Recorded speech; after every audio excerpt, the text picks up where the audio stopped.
दोस्तों आप सभी की सेकंड एग्ज़ाम जो है इसके लिए मैं यहाँ पर आपको साइंस सब्जेक्ट के ऐसे टॉप मोस्ट इम्पोर्टेंट क्वेश्चन बता रहा हूँ जो कि आपकी परीक्षा में 100% आने की संभावना है। इस बार आपको अवसर चूकना नहीं है, इस बार फेल नहीं होना है। सेकंड एग्ज़ाम चांस आप लोगों को जो दिया जा रहा है इसका आप पूरा फ़ायदा उठाएंगे। और एक बात मैं पहले ही आप लोगों को क्लियर कर देता हूँ कि यदि दोस्तों आप सभी बच्चों को पूरे टेस्ट पेपर्स, टेस्ट सीरीज़ और जितने भी इम्पोर्टेंट क्वेश्चन है इसकी अगर आपको पीडीएफ चाहिए तो आप सभी बच्चों के लिए मैंने ऐप की लिंक डिस्क्रिप्शन में डाल रखी है। वहाँ पर जाकर विज्ञान विषय का जो कोर्स है जो मैंने दे रखा है पहले से ही हमारे ऐप पर, उस कोर्स को आप मात्र 199 में परचेस करके और अपना काम कर सकते हैं। ठीक है, आइए बिना देर की स्टार्ट करते हैं। साइंस सब्जेक्ट के अति महत्वपूर्ण क्वेश्चन आंसर और वो भी आपकी एग्ज़ाम ओरिएंटेड। इसमें सबसे पहले मैं चैप्टर फर्स्ट के क्वेश्चन आपको बता रहा हूँ। जो बताऊँ वो याद करके चले जाना, यह कोई रियल पेपर के चक्कर में नहीं पड़ना है। देखिएगा, रासायनिक अभिक्रियाएं और समीकरण वाला चैप्टर फर्स्ट है, उसमें से आपको याद करना है रासायनिक अभिक्रिया संपन्न होने की पहचान क्या है। यदि इस प्रकार से आपको प्रश्न देते हैं तो आपको याद रखना है रासायनिक अभिक्रिया जो संपन्न होती है उस समय अवस्था में परिवर्तन हो जाता है, रंग में भी परिवर्तन हो जाता है, गैस निकलती है और तापमान में परिवर्तन हो जाता है। ये रासायनिक अभिक्रिया संपन्न होने की पहचान है। याद रखना, अवस्था परिवर्तन, रंग में परिवर्तन, गैस निकलती है और तापमान में परिवर्तन हो जाता है। इसके बाद में नेक्स्ट देखिएगा, मैग्नीशियम रिबन का दहन करने पर, दहन का मतलब होता है जलाना, ठीक है ना। यहाँ पर आप सभी बच्चों को दहन का मतलब बताना है जलाना। तो मैग्नीशियम रिबन को दहन करने पर किस प्रकार की उसका प्रकाश उत्सर्जित होता है। तो श्वेत मतलब कि सफ़ेद कलर का जो प्रकाश है वो उत्सर्जित होता है। अगला प्रश्न है, रासायनिक अभिक्रिया में भाग लेने वाले पदार्थ क्या कहलाते हैं। ये प्रश्न पूछा जा चुका है, ध्यान रखना। रासायनिक अभिक्रिया में भाग लेने वाले पदार्थ अभिकारक कहलाते हैं, ये बात आप सभी बच्चे याद रखेंगे। इसके बाद में रासायनिक अभिक्रिया में बनने वाले पदार्थ क्या कहलाते हैं, तो वो उत्पाद कहलाते हैं। मतलब जो पदार्थ बनते हैं वो उत्पाद कहलाते हैं और भाग लेने वाले पदार्थ अभिकारक कहलाते हैं, ऐसा याद रखना। इसके बाद में नेक्स्ट है, रासायनिक अभिक्रिया में भाग लेने व बनने वाले पदार्थ के संकेतों के रूप में लिखने को क्या कहते हैं। अगर मान लीजिए कोई सी भी रासायनिक अभिक्रिया होती है उसको हम याद रखना संकेतों के रूप में अगर बोलते हैं तो वो रासायनिक समीकरण के रूप में हम लिखते हैं उसको, ये आपको याद रखना है।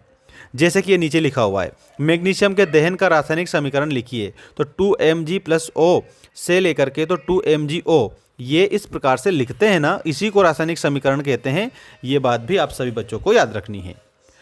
कहने का मेरा मतलब ये है कि अगर आपसे मैग्नीशियम के दहन का रासायनिक समीकरण पूछते हैं तो ये आप लोगों को बताना है सभी बच्चों को, 2Mg+O2 से लेकर के तो 2MgO, ये आप लोगों का हो जाएगा, जिसमें दो तो मैग्नीशियम रहेगा, ठीक है, और इसके बाद में प्लस O2, ठीक है, और उसके बाद में 2MgO आपको लिखना रहेगा। इसके बाद में नेक्स्ट देखिएगा, निम्नलिखित अभिक्रिया में अभिकारक व उत्पाद की पहचान कर उसके नाम लिखिए। तो इसमें अभिकारक और उत्पाद की पहचान करके नाम लिखना है। तो ये आप लोग देखिएगा, ये जो अभिक्रिया है ना यही नीचे दे दी है। तो 2MgO, इसमें मैग्नीशियम ऑक्सीजन है और उसके बाद में 2MgO, ये यहाँ O2 है और यहाँ पर O है, तो यहाँ पर मैग्नीशियम ऑक्साइड है, ये बात आप ध्यान रखना। तो ये उत्पाद और अभिकारक को अगर आप पहचानोगे तो यहाँ पर मैग्नीशियम ऑक्सीजन तो अभिकारक हैं और उसके बाद बनने वाले जो उत्पाद है, ये तीर का चिन्ह लग गया, इसका मतलब बनने वाला उत्पाद जो है इसके माध्यम से ये उत्पाद बना, मान लीजिए, तो बनने वाला उत्पाद क्या कहलाएगा, मैग्नीशियम ऑक्साइड है, यानी कि उत्पाद है ये, ऐसे आपको याद रखना है। अगला क्वेश्चन है, रासायनिक समीकरण में अभिकारकों को तीर के किस तरफ लिखा जाता है। तीर के बाईं तरफ लिखा जाता है। और रासायनिक समीकरण में उत्पाद को तीर के किस तरफ लिखा जाता है, तो दाईं तरफ लिखा जाता है, ठीक है, ये बात आप ध्यान रखना, दाएं बाएं तरफ लिखा जाता है। अगर मान लो अभिकारक है तो वो लेफ्ट हैंड साइड लिखाएगा और अगर मान लीजिए उत्पाद है तो वो राइट हैंड साइड लिखाएगा, ये बात आपको याद रखना है, ठीक है। तो ये राइट हैंड साइड लिखा है, ये लेफ्ट हैंड साइड लिखा हुआ है, ऐसे ध्यान रख लेना सभी बच्चे। इसके बाद में आपका जो नेक्स्ट क्वेश्चन है उस पर आप ध्यान देंगे, रासायनिक अभिक्रिया के सबसे पहले एवं उसके पश्चात प्रत्येक तत्व के परमाणुओं की संख्या समान होती है। ठीक, कैसी होती है, समान होती है। अगला देखिए, निम्नलिखित सब समीकरण के लिए संतुलित रासायनिक समीकरण लिखिए। जिंक प्लस सल्फ्यूरिक अम्ल उससे बनता है zinc plus sulphate plus hydrogen. तो ये जो है ना, इसको आप समीकरण में लिखोगे तो ये लिखाएगा, नीचे वाला लिख कर आना है आप लोगों को, ठीक है। और अगर मान लो ये देते हैं तो आपको ये लिख कर आना है, JnS प्लस H2SO4 AQ से JnSO4 प्लस H2, इस तरीके से आप इसको लिख देंगे, ठीक है। इसके बाद में नेक्स्ट आप देखिएगा, नेक्स्ट क्या दिया है, निम्नलिखित रासायनिक समीकरण को संतुलित कर भौतिक अवस्था संकेत लिखिए। तो ये भौतिक अवस्था संकेत आपको लिखना है, स्क्रीनशॉट ले लीजिएगा इसका। वायु में जलने से पहले मैग्नीशियम रिबन को साफ क्यों किया जाता है? IMP क्वेश्चन है। मैग्नीशियम रिबन को साफ इसलिए किया जाता है क्योंकि उसमें जमी ऑक्साइड जो है ना, ऑक्साइड की परत वो हट जाए।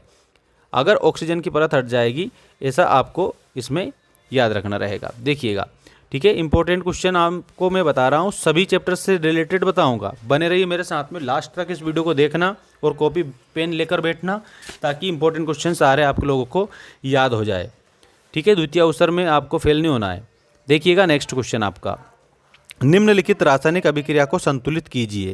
तो ये रासायनिक अभिक्रिया है, ठीक है। इसको संतुलित करा तो आपने ये लिख दिया है, ठीक है। ये आपको ध्यान रखना है, मतलब ये आपका रासायनिक संतुलित अभिक्रिया हो जाएगी। इसके बाद में यहाँ पर संतुलित समीकरण नीचे लिखा गया है, ये भी आप देख लीजिए। इस एक काम करो, इसका स्क्रीनशॉट ले लो, मैं थोड़ा इसको जूम आउट कर देता हूँ, आप इसका स्क्रीनशॉट ले लीजिएगा जल्दी से जल्दी सभी बच्चे, ठीक है ना। इसमें क्या क्या दिया है, इसमें नीचे वाला और ये फर्स्ट वाला, नीचे तो दिया है रासायनिक अभिक्रिया को संतुलित समीकरण, तो ये 3 रासायनिक अभिक्रिया दिए, उनके ये 3 संतुलित समीकरण दिए हैं, बैक टू बैक है, ध्यान रखना। और इसी तरीके से यहाँ पर ये दिया है, ठीक है, ये और ये, ठीक है, आपको संतुलित करके लिखना रहता है जो। इसके बाद में नेक्स्ट आपका जो क्वेश्चन है वो बता रहा हूँ, ध्यान रखिएगा, ये याद करके जाना। कैल्शियम ऑक्साइड का रासायनिक सूत्र और सामान्य नाम CaO, बिना बुझा चूना। कैल्शियम ऑक्साइड को जल से अभिक्रिया कराने पर उत्पाद का नाम लिखिए और रासायनिक सूत्र लिखिए। तो उत्पाद का नाम क्या है, कैल्शियम ऑक्साइड CaOH2, और यहाँ पर क्या बन रहा है उससे, ये देखिएगा यहाँ पर CaOS प्लस H2SO I से लेकर CaOH2 प्लस उष्मा।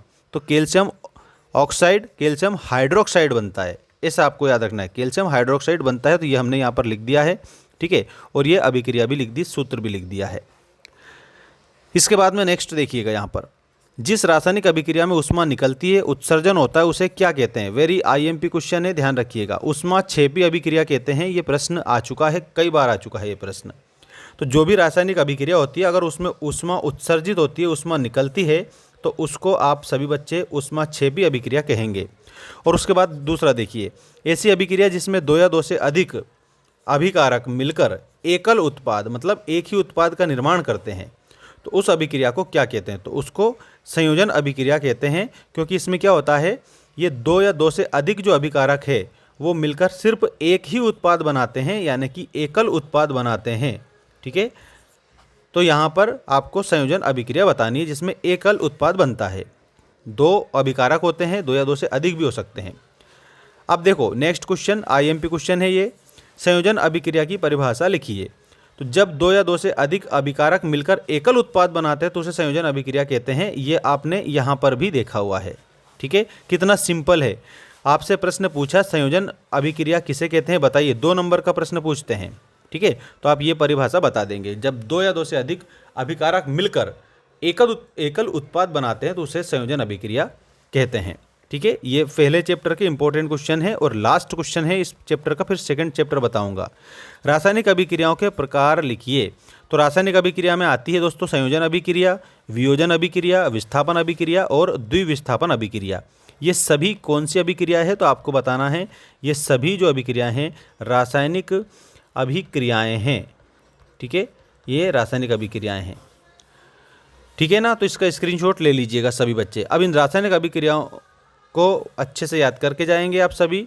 और इसके बाद में इस चैप्टर के जो IMP क्वेश्चन है चैप्टर 1 के, वो सब मैं बता रहा हूँ।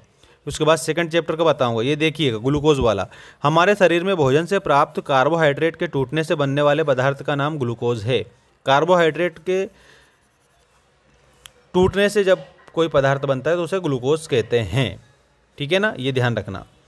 अब इसके बाद में ये वाला देखिएगा, साग सब्जियों का विघटित होकर कंपोस्ट बनाने की जो प्रक्रिया है वो ऊष्माक्षेपी अभिक्रिया में आती है, ठीक है।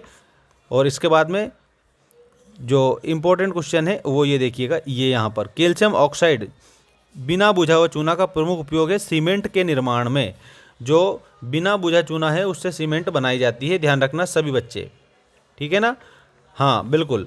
अब आप लोगों को जो चैप्टर में बता रहा हूँ वो चैप्टर सेकंड चैप्टर रहेगा, ठीक है ना। लास्ट क्वेश्चन और देख लीजिए किसका, वे अभिक्रियाएं जिनमें अभिकारकों के बीच आयनों का आदान प्रदान होता है। वेरी मोस्ट इंपॉर्टेंट क्वेश्चन है ये, ध्यान रखना। आयनों का आदान प्रदान होता है उसे द्विविस्थापन अभिक्रिया कहते हैं, ठीक है। ये आपको सभी बच्चों को याद रखना है और ये उदाहरण नीचे दे रखा है। और वे रासायनिक अभिक्रिया जिसमें किसी तत्व या यौगिक में ऑक्सीजन का संयोग होता है उसे क्या कहते हैं, उपचयन ऑक्सीकरण कहते हैं, ठीक है, उपचयन या ऑक्सीकरण। और अपचयन क्या है, तो वह रासायनिक अभिक्रिया जिसमें किसी तत्व या यौगिक में हाइड्रोजन का संयोग होता है यानी कि हाइड्रोजन मिलता है या ऑक्सीजन का ह्रास यानी कमी होती है उसे अपचयन अभिक्रिया कहते हैं, ठीक है। हाँ, और इसके बाद में ये सेकंड वाला जो चैप्टर है अम्ल, क्षार और लवण, ये आपका पार्ट 2 है। इससे रिलेटेड क्वेश्चन बता रहा हूँ, ध्यान रखिएगा सभी स्टूडेंट्स। अम्लों का स्वाद कैसा होता है, तो अम्लों का स्वाद खट्टा होता है, ध्यान रखना।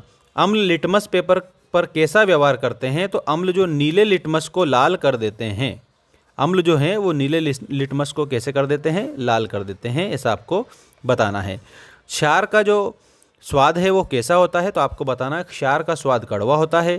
क्षारक लिटमस को नीला कर देते हैं, तो क्षारक लाल लिटमस को नीला कर देते हैं। मतलब क्षारक कौन से लिटमस को नीला कर देते हैं, तो जो लाल लिटमस होता है उसको क्षारक नीला कर देते हैं। प्राकृतिक सूचकों के नाम अगर पूछते हैं तो आप बताना लिटमस और हल्दी, लाल पत्ता गोभी, हाइड्रेंजिया, पेटूनिया और जेरानियम, ठीक है। ये प्राकृतिक सूचक के नाम आपको बताना है। इसके बाद में संश्लेषित सूचक अगर पूछे तो मेथिल ऑरेंज और फिनाल्थेलिन बता देना, ठीक है। 4 अम्ल और 4 क्षारकों के नाम और रासायनिक सूत्र, तो आपको 4 अम्ल और 4 क्षारक में बता रहा हूँ, रासायनिक सूत्र भी बता रहा हूँ, इनमें से रिलेटेड क्वेश्चन आता है, ध्यान रख लेना, स्क्रीनशॉट भी ले सकते हैं सभी बच्चे। पहला है आपका हाइड्रोक्लोरिक अम्ल, इसको HCl, ठीक है, ये अम्ल है और ये क्षारक है। 4 नाम पूछे हैं, वैसे परीक्षा में 2 पूछते हैं, मैंने यहाँ पर 4 बता रखे हैं। सल्फ्यूरिक अम्ल H2SO4, इसके बाद नाइट्रिक अम्ल HNO3, इसके बाद में एसिटिक अम्ल CH3COOH, ये क्या है, ये अम्ल है और ये उनके रासायनिक जो समीकरण है, मतलब रासायनिक नाम है। क्षारक sodium hydroxide NaOH, potassium hydroxide KOH और कैल्शियम हाइड्रोक्साइड CaOH2 और मैग्नीशियम हाइड्रोक्साइड MgOH2, इस तरीके के अम्ल और क्षारक आपको बताने हैं, ठीक है। अब आपका नेक्स्ट जो क्वेश्चन है वो ये रहा आपकी स्क्रीन के सामने, देखिएगा, स्क्रीनशॉट ले लीजिएगा सभी बच्चे।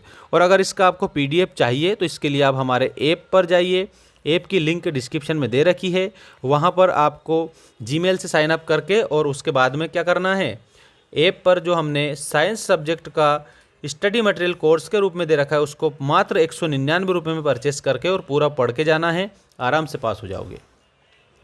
गंधी सूचक ऐसे पदार्थ जिनकी गंध अम्लीय व क्षारीय माध्यम से भिन्न होती है गंधी सूचक कहलाते हैं, जैसे प्याज, लौंग, तेल, वेनिला। अब नेक्स्ट देखो क्या होता है, जब दानेदार जिंक की तनु सल्फ्यूरिक अम्ल में क्रिया होती है तो फिर हाइड्रोजन गैस निकलती है, ये बता देना। धातु अम्लों से क्रिया कर हाइड्रोजन गैस विस्थापित करती है और लवण बनाती है, तो ये आप लोगों को बताना है। अम्ल प्लस धातु लवण बनता है प्लस हाइड्रोजन गैस, ठीक है, ऐसा याद रखना। अब इसके बाद में आपको मैं बाकी के जो जितने भी क्वेश्चन यहाँ पर दिए गए हैं नेक्स्ट वीडियो में बताऊँगा। यदि आपको इसी प्रकार के सारे ऑल चैप्टर्स के वीडियो चाहिए तो इसके लिए आप कमेंट करके मुझे ज़रूर सूचित करें सभी बच्चे।